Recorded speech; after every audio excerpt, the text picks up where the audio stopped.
ఉద్యమం అయిపోయిన తర్వాత పివి నరసింహారావు గారిని ముఖ్యమంత్రి పెట్టినారు. పివి నరసింహారావు గారు ముఖ్యమంత్రిగా ఉన్నారు. ఆయన కూడా తెలంగాణ బిడ్డ.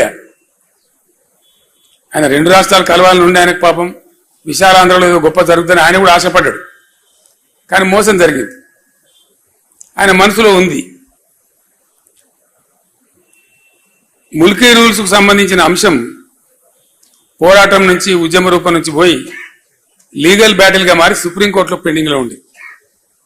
కరెక్ట్గా 73లో పివి గారు ముఖ్యమంత్రిగా ఉండే టైంలో సుప్రీంకోర్టు తీర్పిచ్చింది తెలంగాణకు అనుకూలంగా. Mulki rules shall continue for Telangana అనగానే ఆంధ్రాలో జయాంధ్ర మూమెంట్ పెట్టింది. జయాంధ్ర ఉద్యమం పెట్టి చాలా ఘోరంగా జరిగింది. అది కూడా అక్కడ కూడా 60-70 మంది చనిపోయినారు. పోలీస్ కాల్పులు, వందలాది వేలాది మంది అరెస్టులు అయినారు.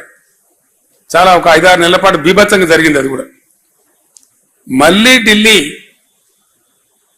ఆ ఆంధ్ర ప్రాంతంలో జరిగిన ఉద్యమాన్ని మాత్రమే పరిగణలోకి తీసుకొని సుప్రీంకోర్టు తీర్పును కాలరాస్తూ రాజ్యాంగ సవరణ చేసింది.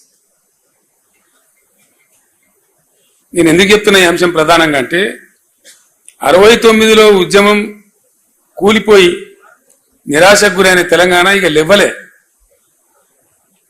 ఏ ముల్కీ రూల్స్ కోసం అయితే రాజ్భవన్ గేట్ కాడ 8-9 మంది విద్యార్థులు చచ్చిపోయే పరిస్థితి వచ్చిందో, అంత ఆవేశపూరితంగా జరిగిందో, ఒక్క విద్యార్థి కాలేజీ లేడండి, యూనివర్సిటీ లేడు. నేను చిన్న పిల్లవాడిని 9వ తరగతిలో ఉన్నప్పుడు సిద్దిపేటలో బై ఎలక్షన్ వస్తే అప్పటి టీపీఎస్ అధ్యక్షుడు మదన్ మోహన్ గారు అక్కడ పోటీకి వచ్చారు. డాక్టర్ చెన్నారెడ్డి గారు తదితరులతో వచ్చి మా ఇంట్లోనే క్యాంప్ ఉన్నారు వాళ్ళు. మేమంతా వాళ్ళకు భోజనాలు పెట్టేది. పెద్దలు వస్తే మన ఇళ్లలో జనరల్గా ఇంటి వాళ్ళతోనే వడ్డిస్తాం కదా, అట్లా వడ్డించండి. నా చేతితో వడ్డించండి. నేను చెన్నారెడ్డి గారికి, రాజారాం గారికి, రాజమల్లు గారికి, అంజయ్య గారికి, ఆనాటి చెన్నారెడ్డి గారి ఉద్యమ సహచరులు ఎందరైతే ఉండరో నేను వడ్డించిన వాళ్ళందరికీ. అట్లా జరిగింది. ఆ టైంలో ఉప ఎన్నికలు కూడా గెలిచినారు. ఇక్కడ నారం జనార్దన్ రావు గారు గెలిచినారు, సిద్దిపేటలో మదన్ మోహన్ గారు గెలిచినారు, చెన్నారెడ్డి గారి నాయకత్వంలో 14-11 ఎంపీలు గెలిచినారు. అయినా కూడా ఆనాడు ఉన్నటువంటి ఇందిరాగాంధీ కనికరించలేదు. కానీ మళ్ళీ అదే ఆంధ్ర ప్రాంతంలో ఉద్యమం వస్తే సుప్రీంకోర్టు తీర్పును కూడా కాలరాసి కర్కశంగా రాజ్యాంగ సవరణ చేసి ముల్కీ రూల్స్ను రద్దు చేసినారు. రద్దు చేస్తే కలిగిన బాధ ఏంటంటే ఉద్యమ స్వరూపాన్ని మనం ఒకసారి అనాలిసిస్ చేస్తే ఇక్కడ ఎవ్వడు కుయ్యమనిలే కుట్టుకుమనిలే, అంత నిస్తేజం అయిపోయింది తెలంగాణ. అసలు మాట్లాడిన లేడు. ఆనాడు ఆమోస్ గారు అని చెప్పి టీఎన్జిఓ నాయకుడు ఉండేవాడు, టీఎన్జిఓ అధ్యక్షుడు. ఆయనను కూడా చాలా భయంకరంగా వేధించినారు. పీడీ యాక్ట్ పెట్టినారు, ఉద్యోగం తీసేసినారు, ఎక్స్పెల్ చేసినారు, నెలల తరబడి జైల్లో పెట్టినారు. కానీ ఆయన రాజీ పల్లె.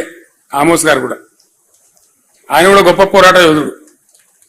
టీఎన్జిఓలు నిజంగా చాలా గొప్పవాళ్ళు. ఎందుకోసం అంటే టీఎన్జిఓకు చాలా మందికి తెలియదు ఈ విషయం. బ్యాచిలర్ క్వార్టర్స్ ఉంటారు కదా మొజాంజాయ్ మార్కెట్లో, ఆ బ్యాచిలర్ క్వార్టర్స్ కట్టింది ఎవరంటే నిజాం రాజు. ఆ రోజు టీఎన్జిఓలు పోయి అడిగితే నిజాం రాజు ఒక ఆఫీస్ కేటాయించినాడు. ఎక్కడ? Bachelor quarters. ఇప్పుడు కూడా ఉంది ఆ ఆఫీస్ టీఎన్జిఓలకు. గాంధీ భవన్ పక్కన ఉండే ఆఫీస్ అని అనుకుంటారు చాలా మంది తెలియక. ఈవెన్ నౌ టీఎన్జిఓలకు ఆ కార్యాలయం ఉంది. సో ఆనాటి ఇవ్వలే వాళ్ళు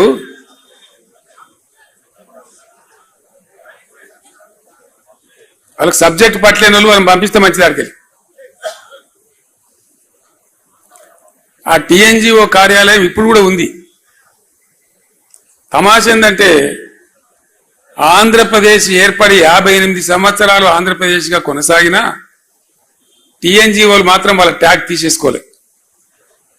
ఎంతమంది ముఖ్యమంత్రులు, గివ్ ఏ బిగ్ హ్యాండ్. ఇంతమంది ముఖ్యమంత్రులు ఉన్నారు కదా, స్వామిగౌడ్ గారా, వారు టీఎన్జిఓ అధ్యక్షులుగా పనిచేసిన ఉద్యమంలో ఉరువు తొలగించారు. దేవి ప్రసాద్ గారు ఉన్నారు. వాళ్ళు ఎన్నడూ కూడా ఆ టీఎన్జిఓ ట్యాగ్ తీసేయలే. ఒకటే స్టేట్ కదనా, ఎందుకయ్యా మళ్ళీ తెలంగాణ పేరు మీద ఉద్యోగ సంఘం అంటే మేము తెలంగాణ ఉద్యోగ సంఘంగానే ఉంటాం, మంచి అయినా సరే చెడ్డ అయినా సరే అని ఉన్నటువంటి ఒక గొప్ప సంఘం టీఎన్జిఓ సంఘం. కొద్దిమంది అంటే జయశంకర్ లాంటి వాళ్ళు, టీఎన్జిఓ లాంటి వాళ్ళు అక్కడోళ్ళు తమ పట్టు మీద ఉన్నారు, మనసులో ఉన్న భావాన్ని అట్లా పెట్టుకొని ఉన్నారు, దిక్కుమొక్క లేకపోయినా ఉన్నారు.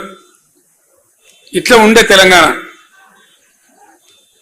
నేను జయశంకర్ గారిని అడిగిన, సరే ఉద్యమం ఆరిపోయింది, ఎక్కడ లేకుండా అయిపోయిండు, ముల్కీ రూల్సే రద్దు చేస్తే మాట్లాడేవాళ్ళు లేకుండా పోయిండు, మరి మీరు ఏం చేసింది సార్ అని అడిగింది.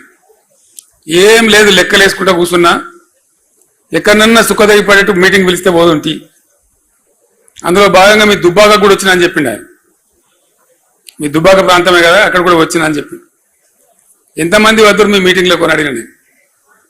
ఓ 15 మందో 10 మందో 20 మందో వచ్చేది, అక్కడికే మేము తృప్తి పడేది అన్నాడు. ఎందుకు ఆ ఉద్యమ ఆ సభలు ఎందుకు కొనసాగించిండ్రు అంటే ఆయన నికార్సైన తెలంగాణ వాది కాబట్టి నాతో ఒక మాట చెప్పిండు, ఏనాటికన్నా ఓ కేసీఆర్ లాంటి ఒక రాకపోతాడా తెలంగాణకు, వచ్చే నాటికి ఎవడన్నా ఒకడు వస్తే తాలూకాకు 10 మందో 15 మందో రెడీగా ఉండాలి తెలంగాణ వాదులు అనే దాంతో మేము కొనసాగించినాము. ఆ సోయి మిగిలింటే చాలు అనుకొని ఆ తిప్పల పడ్డాము అని చెప్పిండు ఆయన. అంటే నికార్సైన తెలంగాణ వాదులు, నిజమైన తెలంగాణ వాదులు అవి అట్లా పనిచేసిండ్రు, అట్లా ఉన్నారు. పాపం ఆశ లేదు, ఆదరించే వాళ్ళు లేడు, అన్నం పెట్టేవాళ్ళు లేడు, కార్లు లేవు, బ్యాండ్లు లేవు, మేళాలు లేవు, ఏం లేదు. వ్యక్తులుగా ఉన్నా కూడా వాళ్ళ పట్టుదల అంత గొప్పగా ఉండి పనిచేసిండ్రు. సో వారితో పాటు కొంతమంది సహచరులు ఎప్పటికప్పుడు షేర్ చేసుకునే వాళ్ళు ఉన్నారు. నిజానికి నేను ఉద్యమం ప్రారంభించేదాకా జయశంకర్ అనే ఒక వ్యక్తి ఉండని నాకు కూడా తెలియదు. I never knew. ఎంత కూరుకపోయింది పాతాళ లోకంలో అంటే చాలా దారుణంగా. అసలు మనోళ్ళే మొత్తం హైదరాబాద్లో బతుకమ్మ పండుగ ఆడితే మోటు ఆడే పరిస్థితి లేదు. తెలంగాణ బిడ్డలే కానీ బతుకమ్మ ఆడితే ఏమనుకుంటారో ఏందో అనే పరిస్థితి హైదరాబాద్లో. మనోళ్ళంతా ఆనగకాయ బంద్ చేసి సొరకాయని మొదలుపెట్టింది, పుంటికూర బంద్ చేసి గోంగూరను మొదలుపెట్టింది. అంటే మన మాతృభాషను, మన స్వతహాగా మన పుట్టినప్పటి నుంచి ఉన్నటువంటి భాషను కూడా మాట్లాడితే మొరటేమో ఏమని అనుకుంటారేమో అనే స్థాయికి నెట్టివేయబడ్డది తెలంగాణ. ఘోరాతి ఘోరం. నేను జయశంకర్ గారు ఒకరోజు ఉద్యమంలో తిరుగుతా ఉన్నాం. ఆ పై ప్రాంతానికి పోయినాము, ఆదిలాబాద్ బహుశా ఏ ప్రాంతానికి పోయినామో. తిరిగి హైదరాబాద్ వస్తా ఉన్నాం. వస్తూ ఉంటే పైనుంచి కోరుట్ల, జగిత్యాల నుంచి ఆ సిరిసిల్ల మీదుగా వస్తా ఉన్నాం. సిరిసిల్ల పట్టణంలో రాత్రి మేము 11:45 అవుతా ఉంది. కారు హెడ్ లైట్లలో కనపడుతున్నాయి, గోడల మీద నినాదాలు. విపరీతంగా 10ల సంఖ్యలో చచ్చిపోతారు. దుబ్బాకలో, పోచంపల్లిలో, సిరిసిల్లలో